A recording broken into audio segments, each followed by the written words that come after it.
Like Richard Dawkins, when he released his book, The Selfish Gene, he got a lot of backlash from people saying, no, people can be selfless, people can be altruistic, people can be giving.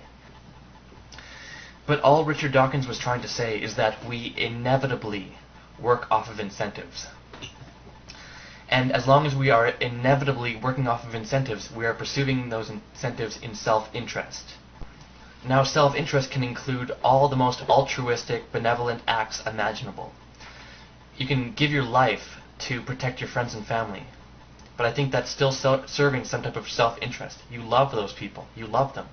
And so it's still serving you. You're still reacting off of an incentive. So if we simply said everything is in self-interest, and within self-interest there is selfishness and benevolence or altruism or selflessness. If we just made that simple distinction, it would end all of these semantical arguments on the subject. Well, it would also end intelligence on the subject. No point. I mean, why would we concede to a falsehood? I don't think that's a fair interpretation of Dawkins, but whatever. Let's not get into where we draw this line. I would simply argue that if there's this word out there in the vocabulary called principle.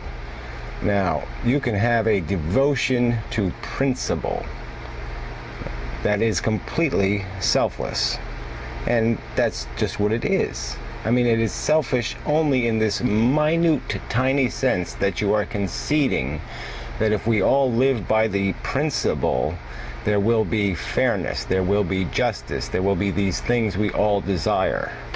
And the sacrifice is that you become, you lose some autonomy, you lose some control over your destiny because you may be consumed by the principle, you may be sacrificed to the principle, but ultimately the principle is worth having. And I would use an example of a principle would be the principle of not negotiating with terrorists.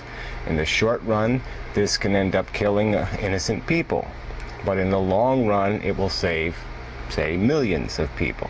So that's a principle. Okay, it's not convenient for us personally. We don't get any selfish interest out of it, but the principle has a long-term vision. It sees forever, and that's where its value lies. And so, yeah, no, I don't accept your premise. It's like I'm talking about market anarchy, right? And I'm saying, okay, anarcho-capitalism is always striving for the highest degree of efficiency, so that it may give the best product to the people for the least amount of cost. Well, the old, cream rises to the top theory, and I counter that with my usual cliche, no, it's the fat that rises to the top. The theoretical possibilities of capitalism to produce efficiency in production is just that, theoretical. It only works when consumers are incredibly well informed and make incredibly logical and rational decisions in terms of their consumption. That doesn't take place in this society. And I don't know whether it can take place. It's very difficult to engineer or design a way to do these things. Look at even this website, or Google, is an example. It's popularity driven, it's marketing driven. It doesn't, the best isn't rising to the top. And the best, once it gets control, we have this problem of control or rising to the top becoming an integrated entitlement almost.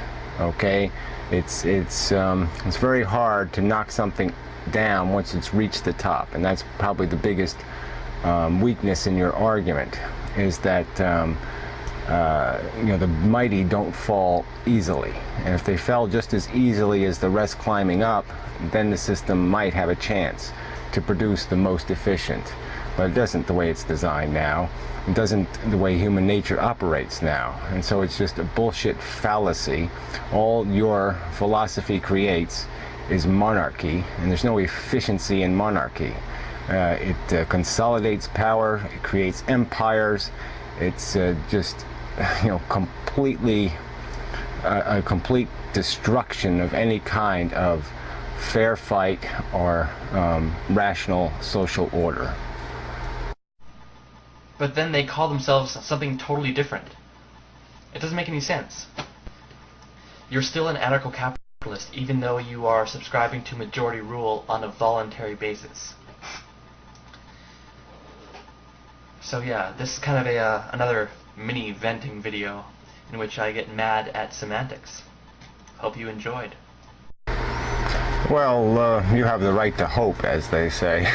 Yeah, no, I didn't enjoy, and the whole idea, like I said, yeah, I mean, it would be great if we could just cut hunks of territory off, and run these social experiments, okay? And we could create this thing called Anarchy Island, and you could live there, and you could play by your crazy-ass rules, and that would be, great. And no one could have to take responsibility for anything. That would be great. As long as you don't create a bunch of refuse that, has to import to some kind of more humane society. But this is, it's all about designing a system. I'll go back to that. And, there's no point in getting lost in this, rhetoric. I'm just so sick of people having titles and names for rhetoric, and it's just, it's Marxism, Marxism, Marxism. I mean, it's just all bullshit. We're just designing a board game, It's a game, the game of life. And the idea is to make it so we don't waste human lives or waste human suffering or create inefficient systems. And you've obviously, I don't think you've made any argument, it's going to be a little more complex to make these kind of arguments anyway. But yeah, but what's the basis for chaos? It's just idiotic. We've seen what it produces. Chaos just consolidates power. That's all it does. To have a fair fight, you have to have these rules, and rules that you can't inherit. You can't do a lot of different things that we allow in this current system, because it just completely destroys this fair fight you're trying to engineer. So that's all. Hope you enjoyed it.